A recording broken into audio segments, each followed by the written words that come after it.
Hi everyone, welcome back to the channel. Today we're taking a closer look at the upcoming Verse 5, the next major Pax Dei update, which the developers describe as the largest expansion since the launch of Pax Dei 1.0.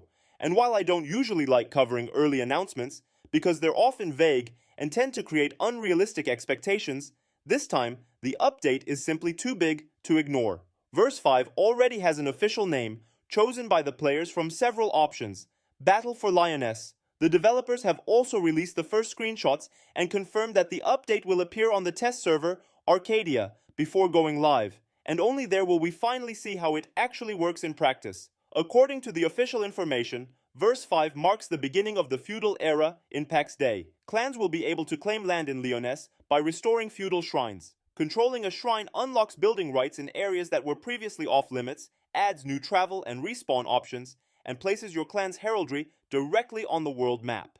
Maintaining control, however, requires steady upkeep.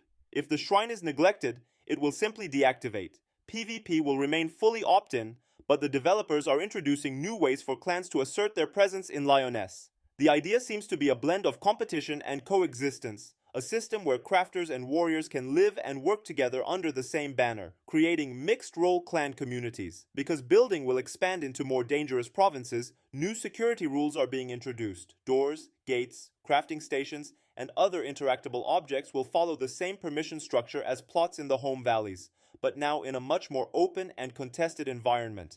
And the developers emphasize very clearly, if someone enters your territory because you left your gate open, that's on you. In practice, this could be the beginning of true open-world fort construction, with walls, choke points, and layered defensive areas. And personally, I really hope this is also a sign that the permission system will finally get expanded, because in its current form, it remains one of the more limiting parts of the game. Lyonesse is also getting a new core resource, Mournwood, harvested from extremely rare Mournel trees. These trees spawn only during the evening peak hours of each region. Their future spawn locations are shown on the map ahead of time, and the trees themselves have enormous amounts of health. Chopping one down solo is technically possible, but painfully slow, so gathering Mournwood will require groups or even entire clans. The trees drop their resources in stages, with each stage awarded to the player who lands the final hit of that phase. Mournwood is required both to claim and maintain a shrine. Capturing a feudal shrine will cost 200 Mournwood and 50,000 gold,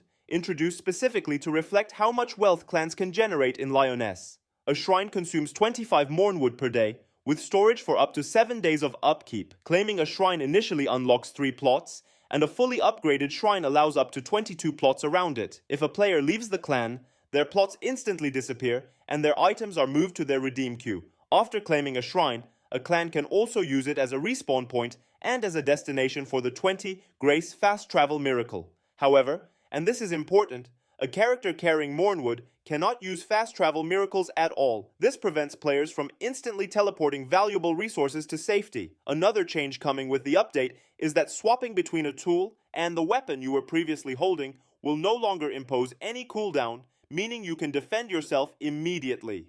Beyond the feudal system, the developers also previewed winter decorations, seasonal recipes, and a new set of props, candles, tableware, and furniture. Dungeon difficulty will also be increased, though details are still to come.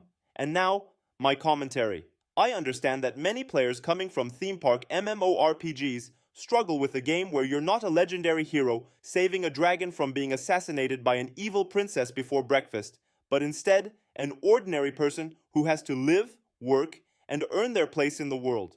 But after a year and a half of playing Pax Dei every single day, I still genuinely enjoy it, and I still believe it has the potential to become an amazing isekai-like sandbox. As for Verse 5, I like the direction. The feudal system could bring fresh energy, meaningful conflict, and long-term goals, but I also think several parts of the update are poorly thought out. In my opinion, setting fixed, predictable spawn hours for Mournel trees is a mistake. It essentially guarantees that large, organized clans will dominate the entire province simply by showing up at the right time. and the problem is only amplified by the fact that most resources in Pax Dei already respawn on extremely predictable timers. You can literally set your watch by them. A resource as important as Mournwood should not be that deterministic. Ideally, tree spawn points should not be revealed ahead of time. Mournal trees should only appear on the map after a player physically discovers them, and respawns should have wide, random time windows, something like 10 to 20 hours after being chopped in a random location. This would encourage exploration.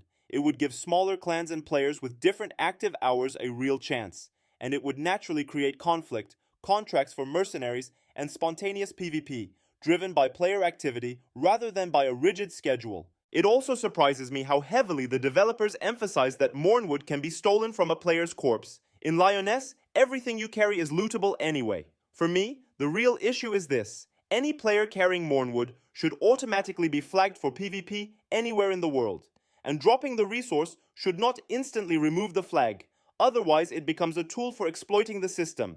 The PvP flag should disappear only after 15 minutes of active gameplay time without Mournwood. Anyone should be allowed to attack a flagged player, and initiating an attack should also mark the attacker as PvP for 15 minutes, regardless of the outcome. And now, back to the fundamentals. For Pax Dei to truly spread its wings, it needs solid systems that let players live in the world, not just travel through it. Right now, I increasingly feel that the developers are drifting away from their promises, focusing on flashy trailer-friendly features instead of reinforcing the core systems that desperately need attention. If Pax Dei aims to be a sandbox with a player-driven economy, then refining its trade and logistics systems should be the #1 priority. Yet many essential features are still missing, despite players asking for them for months. There are no buy orders, which would dramatically improve the economy and open opportunities for players without plots. There is still no item name search on the market, and with the current messy categories, it often feels impossible to find what you're looking for. Player stalls are extremely bare bones, and considering that Pax Dei is inspired by Ultima Online, it's worth remembering that UO's vendors had vastly more functionality 30 years ago. There is still no direct item trading between characters. Dropping items on the ground to trade feels like a placeholder system, not a feature in a modern MMO.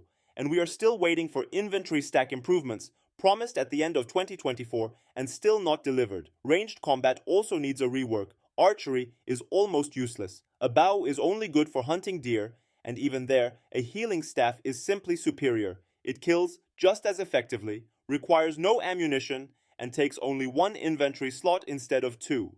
Alchemy is in a similar state. Potions have long cooldowns and weak effects, making them pointless compared to gear-based abilities. Cooking also needs a complete overhaul, because many raw foods found in the world currently give better benefits than high-tier crafted meals. And that's just scratching the surface. The list could easily be expanded with things like shared account-wide storage access, a proper dueling system, more clothing options, and countless quality-of-life details. Thank you for your time and for watching this video. If you like my content and want me to create more, please give it a thumbs up. A thumbs down is also fine if you don't like it.